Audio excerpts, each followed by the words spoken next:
జయసుధ గారు ఉన్నారండి. 64 సంవత్సరాలలో పెళ్లి చేసుకున్నారని ఒక ఇదొచ్చింది. చేసుకున్నారో లేదో నాకు ఐడియా లేదు. అంటే వాళ్ళు శృంగారపరమైన కోరికలా? లేకపోతే నిజంగా ఏ ఉద్దేశంతో అంటారవి? ఎవరికైనా మానసికమైన తోడు కావాలండి. శృంగారం అనేది పక్కన పెడితే ప్రయారిటీ మానసికమైన ఒక తోడు కావాలి.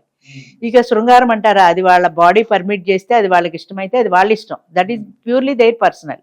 అందరికీ ఒకేలాంటి అభిప్రాయాలు ఒకేలాంటి భావాలు ఉంటాయి అని లేదు కదా. వాళ్ళ హెల్త్ పర్మిట్ చేయాలి, వాళ్ళ బాడీ పర్మిట్ చేయాలి, మిగతాదంతా తర్వాత. అయితే ఒక మనిషి అనే మనిషి మాత్రం ఒక తోడు అనేది ఉండాలి కంపల్సరీగా. ఎంత రాత్రిపూట షూటింగ్లకి వెళ్ళి ఎంత రాత్రిపూట ఇంటికి వచ్చినా నా మనిషి అన్న వాళ్ళు ఒకళ్ళు ఉండాలి అన్న భావన ఉంటుంది కదా. అవును. అది అంచేత ఎంత సెలబ్రిటీలు అయినా వాళ్ళు మనలాంటి మనుషులే కదా. అంచేత వాళ్ళు కూడా కోరుకుంటారు సహజంగా. అంతేగాని అదే అందరూ ఆశ్చర్యపోయారు. 64 ఏళ్లలో ఇప్పుడు ఈవిడికి ఎందుకు పెళ్ళి అని. కానీ అటువంటి ఆడవాళ్ళకి జనరల్గా మెనోపాజ్ వచ్చిన తర్వాత నేను విన్నది ఏంటంటే శృంగారపర కోరికలు ఉండవని తెలిసింది ఆడవాళ్ళకి. మగవాడు అనుకోండి 90 ఏళ్ళు వచ్చినా ఇంకా అమ్మాయి కావాలని కోరుకుంటాడట. ఉంటాయి.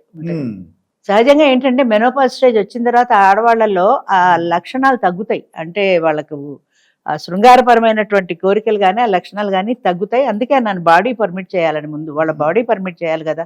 కానీ ఇప్పుడు 50 వాళ్ళు కూడా ఎవరు యంగ్గానే ఉంటున్నారు కాబట్టి 50 ఏళ్ళు వచ్చినా ఇంకా వాళ్ళలో అలాంటి లక్షణాలు ఉంటున్నాయని అనుకోవాలి. మెనోపాజ్ స్టేజ్ వచ్చినా కూడా ఇంకా అమ్మాయి మీద సరదాగా తిరగాలి, భర్తతో పార్టిసిపేట్ చేయాలనేటువంటి భావాలు ఎక్కువ మందికి ఉంటున్నాయి. ఎక్కువ మంది ఉంటున్నాయండి.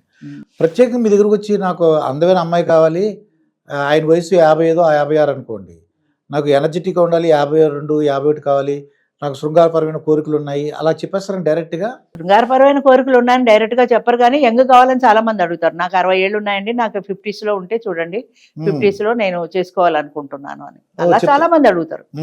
అయితే సెక్స్ అనే దానికి సంబంధించి మన దగ్గర డైరెక్ట్ గా మాట్లాడరు.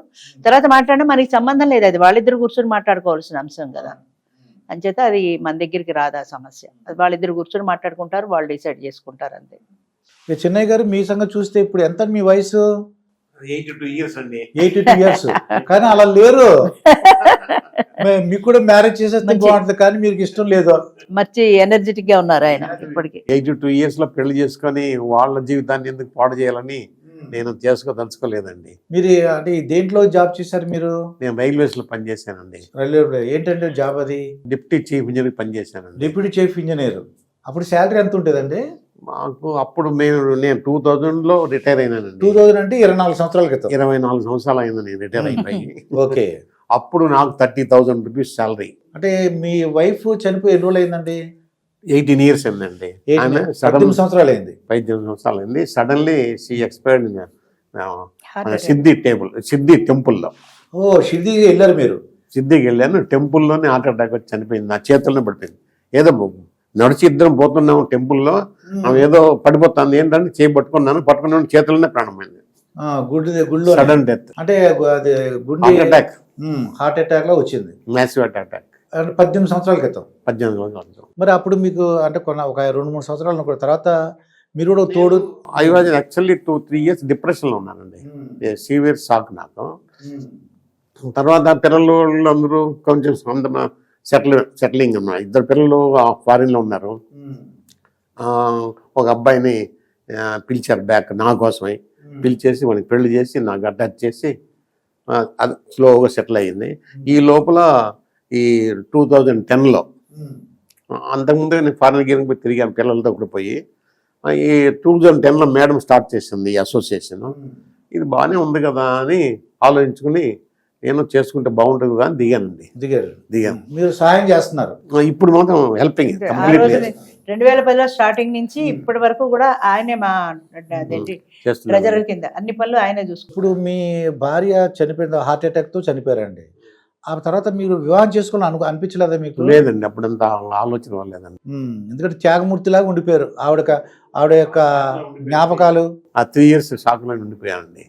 మళ్ళీ 2010లో ఈ స్టార్ట్ చేసిన తర్వాత ఆలోచించాను, థింకింగ్ వైనాడు మనం కూడా ఎందుకు దిగకూడదు, మనం కూడా ఎందుకు చేసుకోకూడదు, మనం కూడా జీవితంలో ఏదో శేష జీవితాన్ని గడిపేయచ్చు కదా, తోడు పిల్లలు ఎందుకు కష్టపెట్టించాలి, ఈ మరి చేసుకోండి పిల్లకాయలు బటన్ కూడా తగ్గుతుంది కదా. ఇప్పుడు కంప్లీట్గా వాళ్ళ మీద ఆధారపడకుండా మనం చేసుకొని మనం ఇండిపెండెంట్గా బతుకుతుంటే వాళ్ళకు హెల్ప్ చేసేట్టు ఉంటుంది కదా అని ఆలోచన చేసుకొని దీంట్లో చేరండి. మీరు 2010లో మరి మీరు పెళ్లి చేసుకోలేదా? మీరు నాకు సూటబుల్ పర్సన్స్ దొరకలేదు. నేను రిటైర్ అయ్యేపటికి దాని రెంట్ 2500 రూపీస్, టుడే 20,000 రూపీస్. ఇంత 2 తేడా bedroom ఉంది. Flat I use to give for 2500. అప్పుడు నాకు అప్పుడు 15,000 నాకు శాలరీ పెన్షన్. ఇప్పుడు అదే పెరిగింది కదా. ఏంటంటే 2 పే కమిషన్ వచ్చాయి, అట్లా పెరుగుతూనే ఉంటుంది కంప్లీట్ గా అకార్డింగ్ టు దిస్. నేను ముదుగంటి శివప్రసాద్ గారని 1,20,000 వస్తుంది ఆయనకి. ఆయన రిటైర్డ్ ప్రొఫెసర్ అండి. రైటర్ ఆయన. ఏమంటే అడిగా, ఇంటర్వ్యూలో అడిగితే నాకు 1,20,000 వస్తుంది, మొత్తం ఆ డబ్బులన్నీ కూడా నేను నా పుస్తకాల ప్రచురణ పెట్టాను, క్రిస్టియన్ మతం గురించి అన్నీ కూడా రాశారన్నమాట. అంటే మీరు ఏం చేస్తారంటే మీరు తెలుసుకోవాలంటుంది వాళ్ళకి, అందుకని అంతగానే లేదు. ఏం లేదండి, నేను కొంచెం పూర్ పీపుల్ కొని సమ్ ఆర్ఫన్స్ కానీ హెల్ప్ చేస్తుంటాను. రెండోది మా పిల్లలకు ఇస్తాను. ఇప్పుడు మా మనవరాళ్ళు ఉంది, 2 మనవరాళ్ళు ఉన్నారు, వాళ్ళిద్దరికీ నేను కొంచెం గిఫ్ట్గా అప్పుడప్పుడు బ్యాంకులో వేస్తున్నాను. పెళ్ళికి కావాల్సింది, ఫ్యూచర్కి వాళ్ళకి కావాలి కదా, అందుకని కొంత బ్యాంకులో డబ్బులు వేసుకుంటా ఉంటాను. తర్వాత కొంత దగ్గర పెట్టుకుంటాను. అప్పుడప్పుడు నాకు మెడికల్ ఎక్స్పెన్సెస్ ఎక్కువ ఉంటాయి, మెడికల్ ఎక్స్పెన్సెస్ కూడా ఎక్కువ ఖర్చు పెట్టుకుంటా ఉంటాను. తర్వాత కొంచెం టూర్లు అవి ఇవి వెళ్తుంటాను, వస్తుంటాను కంప్లీట్గా. These only situation going on my life. ఇప్పుడు ఈ లైక్ స్వయంవరం అని మీరు అన్నట్టు స్వయంవరం లాగా ఉంటుందమ్మా. ఆ మగతనికి స్వయంవరమే, ఆడవాళ్ళు కూడా స్వయంవరమే. నాకు అలా స్వయంవరం వేదికలాగా అనిపించింది. ఒక్కొక్కసారి పెళ్లి చేసుకోకుండా సహజీవనం చేసుకోవడానికి అవకాశం ఉందని తెలిసింది. అంటే ఏ పరిస్థితుల్లో వాళ్ళు సహజీవనం చేయడానికి అవకాశం ఉందంటారు? అది కొంతమందికి పిల్లలు యాక్సెప్ట్ చేయరు పెళ్ళి అంటే. ఎప్పుడైతే పెళ్ళి అన్నారో ఆమెకు లీగల్గా హక్కు వస్తుంది, ఆయన ప్రాపర్టీలో కూడా ఆమెకు హక్కు వస్తుంది. అంచేత ఆ ప్రాపర్టీ వదులుకోవడం పిల్లలకి ఇష్టం ఉండదు, ఫస్ట్ థింగ్. రెండోది ఏంటంటే, ఒక భార్య వచ్చింది అంటే వీళ్ళు సింగిల్ పేరెంట్తో ఉన్నారు కాబట్టి ఆమె మమ్మల్ని ఆదరిస్తుందా లేదా, మమ్మల్ని మా తండ్రికి లేదా తల్లికి దూరం చేస్తుందా అనే భయం కూడా ఉంటుంది వాళ్ళకి. అంచేత జనరల్గా పెళ్ళి అనే దానికి కానీ చాలామంది ఇష్టపడరు పిల్లల్లో. అయితే ఇప్పుడిప్పుడు స్టార్టింగ్లో బాగా వ్యతిరేకత ఉండేది, ఇప్పుడిప్పుడు పిల్లలు కూడా అర్థం చేసుకుంటున్నారు. మా నాన్నకు ఇంకో పెళ్లి కావాలని ఫోన్ చేస్తారు, వాళ్ళ పెళ్లి దగ్గరుండి తీసుకొచ్చి దింపేసి పరిచయం అయ్యాక మళ్ళీ తీసుకెళ్ళి అలా చేసే పిల్లలు కూడా ఉన్నారు. అంటే కొద్దిగా స్లోగా సమాజంలో మార్పు అనేది వస్తుంది. తండ్రి యొక్క ఒంటరితనాన్ని వాళ్ళు కూడా యాక్సెప్ట్ చేయగలుగుతున్నారు. సింగర్ సునీత ఉంది కదండి, అవును, పెళ్లి చేసుకుంది మళ్ళీ. ఎందుకంటే అండి వాళ్ళ పిల్లలే ఎంకరేజ్ చేశారంట, దగ్గరుండి పెళ్లి చేశారంట. అవును, అదే అంటే ఆ వీడియోలో నేను విన్నాను. అవునవును. మొదట్లో ఇంకా పెళ్లి చేసుకోదేమో అనుకున్నాం మేము. మా దగ్గర కూడా అలాంటి సిచ్యువేషన్ వచ్చినాయండి. వాళ్ళ పిల్లలు తీసుకొచ్చారండి, తీసుకొచ్చి బలవంతం చేస్తున్నారండి పెళ్లి చేసుకోమని. నేను పెళ్లి చేసుకుని బయటికి వెళ్ళిపోతే మా అమ్మని ఎవరు చూస్తారు అని బలవంతం చేసిన కొన్ని సిచ్యువేషన్స్ ఉన్నాయండి మా దగ్గర. పిల్లల్లో కూడా మార్పు వస్తుంది, ఆలోచన విధానాల్లో మార్పు వస్తుంది. అంచేత పిల్లలు కూడా యాక్సెప్ట్ చేస్తున్నారు. ఆ స్టిల్ సహజీవనం ఇంకా ఇప్పటికీ కూడా యాక్సెప్ట్ చేయని పిల్లలు కూడా చాలా మంది ఉన్నారు.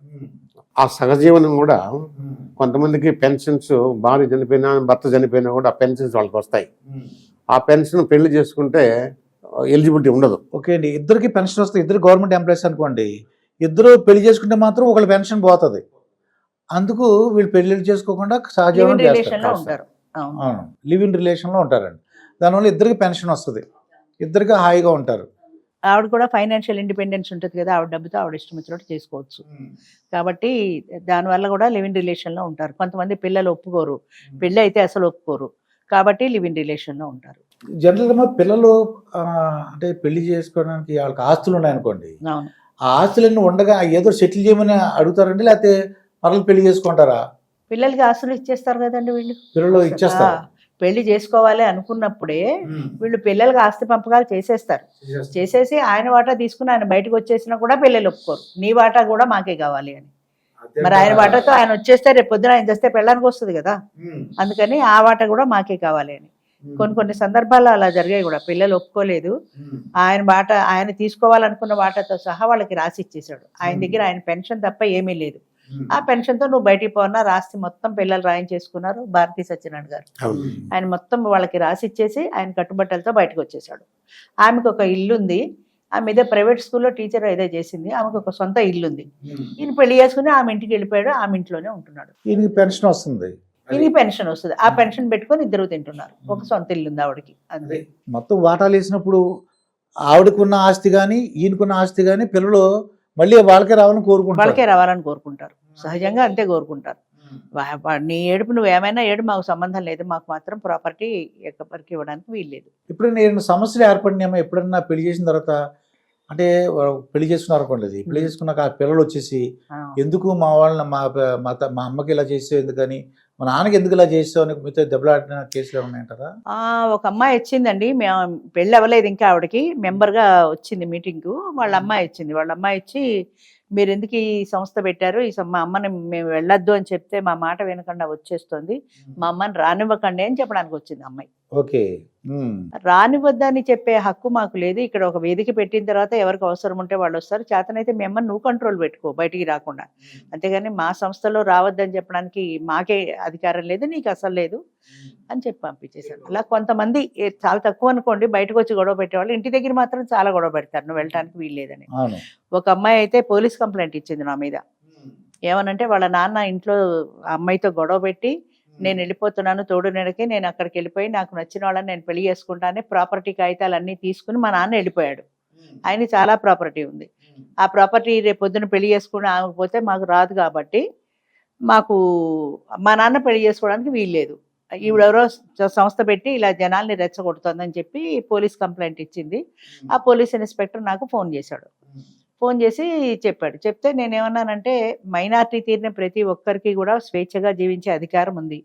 ఆయన కావాలంటే పెళ్లి చేసుకునే అధికారం కూడా ఆయనకు ఉంది. వద్దు అనడానికి నాకు కానీ వాళ్ళ అమ్మాయికి కానీ ఎవరికి అఫీషియల్గా అవకాశం లేదు కదా. అంటే ఆయన ఏమన్నాడంటే, పిల్లల పర్మిషన్ పేపర్స్ కావాలి మీకు, మా నాన్న పెళ్లి చేసుకుంటే మాకు అభ్యంతరం లేదు అని పిల్లల పర్మిషన్ ఇవ్వాలి. 190 మంది పిల్లలు ఇవ్వరు. ఎందుకు ఇస్తారు? వాళ్ళకి ప్రాపర్టీ పోతుంది కాబట్టి ఇవ్వరు. నిజంగా పర్మిషన్ ఉండాలంటారా అని ఆయన అన్నాడు. ఆయన అక్కర్లేదు, నిజంగా పర్మిషన్ అక్కర్లేదు. 18 ఏళ్ళు దాటిన ఎవరైనా సరే వాళ్ళకి ఇష్టమైన వ్యక్తిని పెళ్లి చేసుకోవచ్చు.